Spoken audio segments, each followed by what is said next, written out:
Halo semuanya, salam jumpa lagi bersama Suara Waktu dalam mengangkat informasi yang ada di sekitar kita menjadi pengetahuan umum.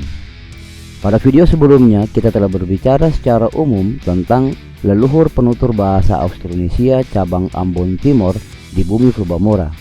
Ada beberapa pertanyaan kecil pada bagian penutup video tersebut yang secara umum bisa kita ringkas menjadi sebuah pertanyaan dasar. Mengapa keturunan rumpun bahasa Austronesia cabang Ambon Timor di bumi Flubamora begitu bervariasi? Ada begitu banyak variabel yang mempengaruhinya. Kita akan membahasnya satu persatu dalam beberapa seri video ke depan. Pada video kali ini kita akan berbicara tentang kronologi studi rumpun bahasa Austronesia di bumi Flubamora dengan segala kompleksitasnya. So, get yourself ready and let's check it out.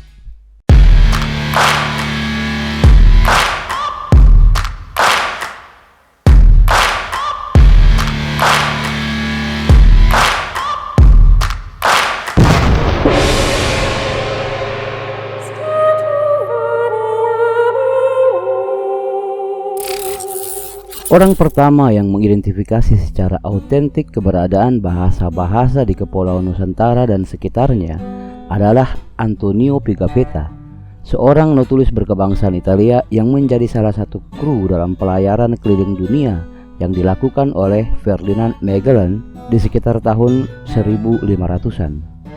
Dia mencatat kosakata terkait komoditas yang diperjualbelikan dan beberapa kosakata lainnya yang digunakan di daerah-daerah yang mereka singgahi seperti kepulauan-kepulauan di Lautan Pasifik dan Kepulauan Nusantara dan sekitarnya.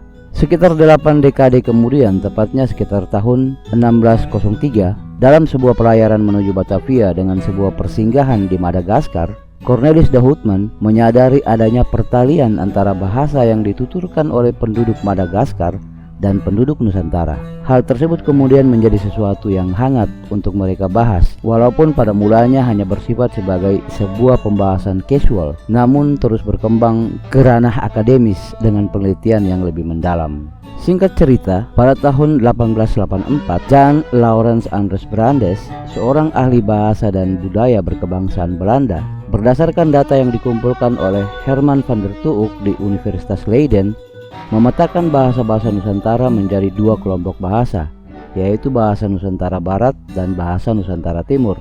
Dia kemudian membuat garis pembatas yang memisahkan kedua kelompok tersebut dalam pemetaan yang ditarik dari sebelah timur Pulau Sulawesi, membujur terus ke selatan dan membelah Pulau Flores menjadi dua bagian, dan juga memisahkan Pulau Ndau dan Pulau Rote. Garis imajiner ini kemudian dikenal dengan sebutan The Brandes Line atau garis Brandes. Daerah Flubamora terbelah menjadi dua bagian, yang di sebelah barat masuk ke dalam kelompok Nusantara Barat dan yang di sebelah timur masuk ke dalam kelompok Nusantara Timur. Dasar yang dia gunakan dalam pembagian tersebut disebutnya dengan istilah the purpose genitive atau bentuk genitif terbalik yang digunakan oleh para penutur di Nusantara Timur. Salah satu contohnya adalah frasa kepala ayam dalam bahasa Nusantara Barat. Frasa ini didahului oleh sebuah atribut yaitu kepala dan diikuti oleh sebuah kata inti yaitu ayam. Sementara menurutnya di dalam bahasa di Nusantara Timur, frasanya didahului oleh kata inti dan diikuti oleh atribut. Contohnya dalam bahasa Lama Holot, manuk kotong. Manuk yang artinya ayam dalam bahasa Indonesia adalah kata intinya, sementara kotong atau kepala dalam bahasa Indonesia adalah atributnya. Pada tahun 1914, Johann Christoph Gerhard Jonker mempertanyakan keabsahan dari teori pembagian kelompok bahasa Nusantara ala Brandes. Jonker berdalil bahwa semakin ke timur, rumus sintaksis untuk frasa tersebut justru sama dengan yang digunakan di Nusantara Barat, sehingga seharusnya digolongkan ke dalam kelompok bahasa Nusantara Barat. Jonker kemudian membagi bahasa-bahasa Nusantara ke dalam 19 kelompok bahasa yang di kemudian hari dipetahkan oleh Samuel J. Esser, seorang misionaris dan juga ahli bahasa berkebangsaan Belanda, tepatnya pada tahun 1938. Untuk pembagian wilayah bahasa di Flubamora, Esser juga setuju dengan pandangan Brandes dan Jonker. Dia memberi istilah bahasa Nusantara Barat Flubamora dalam teori Brandes dengan kelompok Bima Sumba, sementara Nusantara Timur Flubamoranya disebut dengan istilah Ambon Timor. Sebagian besar peneliti berpendapat bahwa daerah asal dari rumpun bahasa Austronesia adalah Pulau Formosa di Taiwan, walaupun posisi ini masih diperdebatkan oleh peneliti-peneliti lainnya. Terdapat beberapa peneliti yang berusaha melakukan rekonstruksi bahasa untuk menemukan proto-bahasa di satu sisi dan kedudukan satu bahasa di antara bahasa-bahasa lainnya, atau hubungan kekerabatan atau silsilah keluarga bahasa di sisi yang lain. Beberapa di antaranya seperti Isidore Dayan. Pada tahun 1965, ia menyajikan pandangannya terkait dengan pengelompokan rumpun bahasa Austronesia. Dia mengatakan bahwa terdapat 15 turunan dari rumpun bahasa tersebut dan salah satunya adalah Melayu Polinesia. Kelompok Melayu Polinesia kemudian menurunkan 4 kelompok bahasa baru, yaitu kelompok bahasa Formosa Timur, kelompok Hesperonesian, kelompok Heonesian, dan kelompok Maluku. Kelompok Maluku menurunkan kelompok Ambonik dan kelompok Ambonik menurunkan kelompok Ambon dan kelompok Paulohi. Bahasa-bahasa yang ada di Pulau Bamora seperti bahasa Sabu, Sika, dan Sumba masuk ke dalam kelompok bahasa Ambon. Peneliti lain yang cukup besar memberikan pengaruh dalam studi terkait rumpun bahasa Austronesia adalah Robert Bruce. Pada tahun 1978, ia mengajukan pandangannya terkait dengan pengelompokan rumpun bahasa Austronesia. Dia mengutarakan bahwa bahasa Proto-Austronesia menurunkan 4 kelompok bahasa utama, yaitu kelompok Atalayik, kelompok Choik, kelompok Pauwanik, dan kelompok Melayu Polinesia. Saat itu ia berpandangan bahwa kelompok bahasa Melayu Polinesia menurunkan 3 kelompok bahasa baru, yaitu Melayu Polinesia Barat, Melayu Polinesia Tengah, dan Melayu Polinesia Timur. Namun pada tahun 1983, ia melakukan revisi terhadap pengelompokan tersebut, khususnya untuk turunan dari kelompok Melayu Polinesia, di mana kelompok Melayu Polinesia Tengah dan Melayu Polinesia Timur awalnya berasal dari satu proto bahasa yang sama yang dia sebut sebagai Melayu Polinesia Tengah Timur, yang ia posisikan dalam posisi yang setara dengan kelompok Melayu Polinesia Barat. Kelompok bahasa di Pulau Bamora bersama dengan sebagian kepulauan Maluku dimasukkan sebagai bagian dari turunan kelompok bahasa Melayu Polinesia Tengah. Pengelompokan skala makro untuk rumpun bahasa Austronesia yang dikonstruksi oleh Robert Bruce ini adalah yang paling luas diterima dan digunakan sejauh ini.